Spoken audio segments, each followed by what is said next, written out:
Welcome guys, and in this video I'm going to show you how you can add a sim account to NinjaTrader. So what we'll need to do is basically right click it, and as you can see you can't add a simulation account right now, so make sure for the connections you are disconnect, and right now as you can see we are not active right here. And to add simulation account, just use this. You can rename it right here for the sim account. So let's say I will name it guide to everything, and here you can select the currency, initial cash, and all of that, and click OK. And as you can see, the sim guide to everything account was created.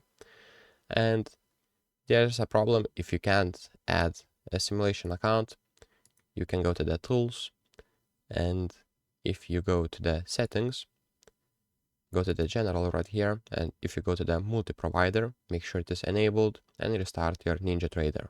Otherwise, you won't have this option, it will be gray.